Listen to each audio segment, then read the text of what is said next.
bóng đánh muối á bông mà vô cho bóng thứ vô theo kiện chị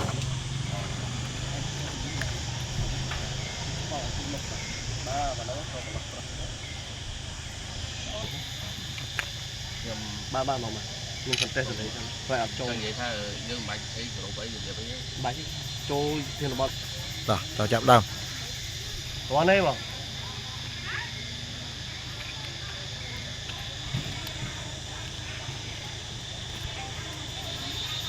băm cái này mà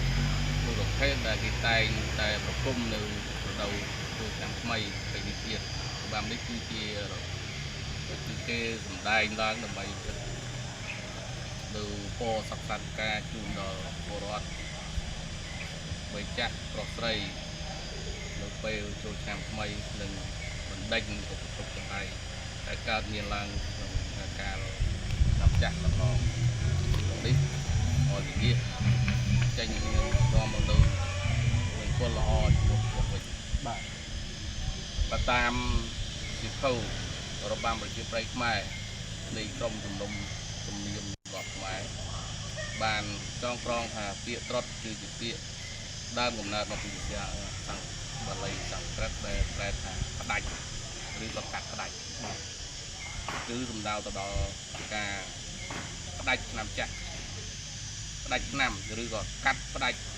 làm chặt cho mình làm mấy thời để nơi miền chóp niêm bể chỉ vật thì mình theo thang trọc sòng tràng chóp rồi hốt trọc này đối với tôi thà một và làm tốt mình chết thà sầm rắp rồi họp lên nộp về sầm hạch nằm mùi mềm con cái tam tầm lọp là trọc chuồn ca thì rồi bám đi về rồi đi xong tôi kia là trọc để rèn chuột lòm cả nàyระบำตรดคือเจระบำประเจี๊ยบไรมวยแบบแต่สับไงเกี่ยเคยจึงเรียกหาตีมุนว่าเราคือยืนสมบูรณ์ที่เคยเมียนที่จะหนึ่งแพทย์ที่เรียบจุดการที่เคยเมียนหนึ่งแพทย์บัตรบอกว่าแต่ต้องทุ่งเสียหน้าแต่หนึ่งจอบหนึ่งแพทย์ที่เรียบคนตามันแต่บนนอกเมียนพวกเมียนฟ้าบาดเจ็บทางระบำตรดเซซอลnơi chỉ môi một lúc toàn đờm cụ để luôn nơi lơ tức đây hoàn kinh chắc tăng vì đây nít một toàn từ tôi ban rồi dạ co thì cái tên gì nó lời thì tập cô một lúc mùi cụ lúc nông vật tên dương đây nghệ sọc hào thang sầm rải đây là sọc ngay ra đôi đâu cùng tiện thằng chơi bằng cái sao cao non rán vùng trot của bọn phương tiện cùng rán bàn non nhưng mà lên vài phía đầu đi rồi về chỗ chăm mày tầm bảy vài và phô thì đây một cồn cắt đít hai bàn thì cùng lọp lênแต่หนึ่งvề chỗ nằm của hồ đó là dầu nói nhiênแต่หนึ่งจิตรันที่มุนแค่เรียบใจอยู่บันวันอยู่ตอนเย็นกาโคอยู่บ่ายอยากไปอยากวัดบับโตประสูงเรียนลูกเกี่ยวมันเกี่ยวการรันไปบานเลิกช่วยก็โดยเฉพาะเนี่ยในของการเลยช่วยอุปถัมภ์ความโต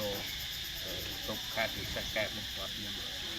ลงเกี่ยวบานอยู่ตรงดักตรงกลางของการเรียนระบำต้นถึงแค่การเรียนเรียนระบำต้นในการจริง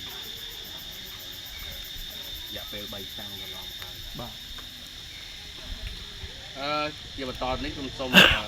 บริยายโดยเฉพาะอธิบายมันตอนเทียบกับพวกคือเกี่ยวกับดาแต่เราเลยคือตามธรรมดาวงกลมเรียนกลมโซ่กลมพรมโยนตามการยุ่งวางดอกนั่งโยนตามมนุษย์จำนวนมนุษย์แต่สมัครจับโจเลยจนในรับดาอย่างนุษย์เกี่ยวต้อตอนโยนตัวตามนุษย์ทองได้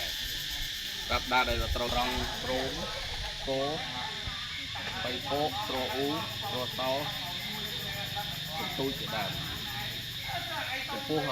គ្រឿងតុបតែងវិញមានដូចជាមកក្លុកមកខុតផ្នែកប្រាស់ផ្នែកចំសងកន្ទុយកង្អោកនិងកញ្ចក់ចំណែកតួសម្ដែងមានក្រុមអ្នកពាក់ដទៃទៀតក្នុងរបាំត្រុដិនេះក៏មានការច្រៀងជាច្រើនបទសម្រាប់ច្រៀងក្នុងពេលរាំផងដែរដែលមាននៅតាមដំណាក់កាលមួយដូចជាច្រៀងនៅពេលទៅដល់ច្រៀងនៅពេលសុំទានជាច្រៀងជញ្ជាត់ប្រាក់ដែលគេបាចទាននិងច្រៀងឲ្យពោដល់អ្នកដាក់ទានជាធម្មតានៅពេលរាំនៅមុខផ្ទះអ្នកណាទូអ្នកណាម្នាក់តួទាំង6អ្នកត្រូវតែសម្ដែងនៅក្បាច់ត្រុដិនិងបង្ហាញនៅគោលបំណងជួយដេញស្ទាក់ប្រាស់ឲ្យចូលទៅក្នុងកន្លងព្រានដើម្បីជួយព្រានឲ្យដេញបាញ់ប្រាស់ឲ្យបានក្រៅពីនោះក៏មានតួកាន់កញ្ចែកញ្ឆែចាប់ពី2អ្នកទៅ6អ្នកដែលជាអ្នកគោះបុកជាចង្វាក់លំអវងរបាំនឹងតំណាងឲ្យព្រៃព្រឹក្សាអរុក្ខអរិយទេវតាអ្នកតាដែលជួយជ្រោមជ្រែងជួយផាត់ទុកតាក់ប្រាស់ឲ្យព្រានព្រៃបាញ់ដូចនេះទន្ទឹមនោះត្រុដិក៏មានក្រុមតន្ត្រីអ្នកកាន់ស្គរត្រសោត្រអ៊ូបៃនិងអ្នកច្រៀងមួយចំនួនផងដែរពីមុនគឺមានអាចារ្យមានអាចារ្យម្នាក់គឺធម្មតាត្រុដិវាច្រើននៅសម្ដែងនៅពេលនៅវត្តនៅអារាមវាចឹងអាចារ្យគឺពាក់បាំងខាត់ម្នាក់មានភារកិច្ចដែលតាមវងរបាំនិងជួតពិនិត្យមើលបច្ច័យដែលជាដើម្បីឲ្យប្រកាសថាប្រាក់ដែលទទួលបានអស់នោះមិនត្រូវយកទៅចាយវិធីសាស្ត្រឬយកទៅសម្រាប់តែកុសលក្នុងវត្តអារាមប៉ុណ្ណោះខ្ញុំសូមបញ្ជាក់ចុងក្រោយជាចុងក្រោយនេះរបាំនេះផងដែររបាំត្រុដិនេះគឺមានអត្ថន័យផ្ដល់នៅផលប្រយោជន៍និងប្រតិនឹងគល់ដល់មនុស្សគ្រប់រូបបណ្ដេញឧបទ្រពចង្រៃចេញពីផ្ទះពីភូមិស្រុករបស់បងប្អូនជាប្រជាពលរដ្ឋយើងផងដែរម្យ៉ាងទៀតលក្ខណៈពិសេសបំផុតរបស់របាំត្រុដិគឺជំនឿលើបបរតការីជនក្រោមរូបភាពសត្វប្រាស់ឬសត្វក្ងោកដែលឆ្លុះបញ្ចាំងនៅការឯកភាពផ្នែកជំនឿសាសនាបាទសូមអរគុណបាទជាសំណួរបងដោយសារតែអំឡុងពេលនេះជារដូវបុណ្យចូលឆ្នាំថ្មីហើយឃើញថារបាំត្រុដិក៏ជាទីពេញនិយមរបស់ប្រជាពលរដ្ឋដែរប៉ុន្តែយើងឃើញថាជំនឿទៅលើរបាំត្រុដិដែលថាដេញឧបទ្រពចង្រៃឆ្នាំចាស់ផ្លាស់ឆ្នាំថ្មីហ្នឹងបច្ចុប្បន្នមានស្ថានភាពបែបណាដែរហើយពលរដ្ឋនិយមចូលចិត្តជាវនៅរបាំត្រុដិដើម្បីទៅប្ររពនៅគេអដ្ឋានក៏ដូចជាតាមបណ្ដាស្ថាប័នអង្គភាពទេបងបាទសូមបញ្ជាក់ថារបាំនេះសម្រាប់នៅក្នុងខេត្តកែបនេះគឺពីមុនមកយើងអត់មានទេបើមានក៏ករណីថាក្រុមពី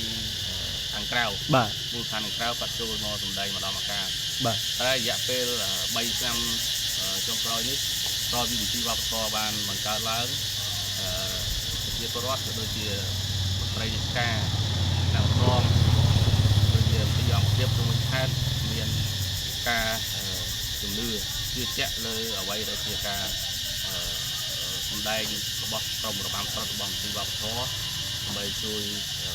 ដេញនៅឧបទ្រពចង្រៃតាមចាស់ផ្លាស់ចូលដល់ថ្មីនាំមនោស្រីមង្គលសុស្ដីសម្រាប់អង្គភាពដូចជាគេអដ្ឋានដូចជាហាងដូចជាចាត់ចំណាក់ថាជាបាទយើងមានការគ្រប់គ្រងពីឆ្នាំទៅឆ្នាំមានការកើនឡើងនៅការមានជំនឿសម្រាប់ការសម្ដែងរបាំត្រុដិនេះការគ្រប់គ្រងរបស់ប្រជាពលរដ្ឋយើងបាទតាមរយៈរបាំត្រុដិរបស់មន្ទីរវប្បធម៌ខេត្តកែបតើការពីព្រឹកមិញនេះបងក៏បានប្រកាសអំពីការស្វែងរកសប្បុរសជននៃដែលមានបំណងអីយ៉ាងដែរជាសម្លេងចង់បានជាប្រសាសន៍របស់បងហ្មងតកតោជាមួយនឹងការស្វែងរកការអន្តរសប្បុរសជននេះបងសូមមានប្រសាសន៍កន្លែងនឹងតិចបានទេបងបាទមន្ទីរមានចេញសេចក្តីជួយដំណឹងមួយបាទសម្រាប់ការជួយឧបត្ថម្ភគ្រប់គ្រងឬការលើកស្ទួយនៅសិល្បៈវប្បធម៌ប្រពៃណីជាតិយើងបាទហើយយើងជួយអភិរក្សទាំងអស់គ្នាព្រោះវប្បធម៌សម្រាប់យើងទាំងអស់គ្នាយើងទាំងអស់គ្នាសម្រាប់វប្បធម៌បាទបើកាលណាយើងបាត់អត្តសញ្ញាណវប្បធម៌របស់យើង យើងនៅមានបញ្ហាអញ្ចឹងសូមឲ្យការជួយគ្រប់គ្រងតាមរយៈក្លឹបវិសានៃដៃគូដំណឹង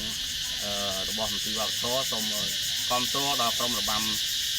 ស្រុតរបស់មន្ត្រីវប្បធម៌យើងខ្ញុំបាទបានទៅសម្ដែងក៏ដូចជាបានការជួយឧបត្ថម្ភគ្រប់គ្រងពីប្រជាជនពីលោកអាយដាមលោកវិទាលក៏ដូចជាអង្គការអស់លោកលោកស្រីនិងកញ្ញាតាមមូលដ្ឋានក៏ដូចជាតាមមន្ត្រីអង្គភាពបាទសូមជួយប្រោដល់ស្រុត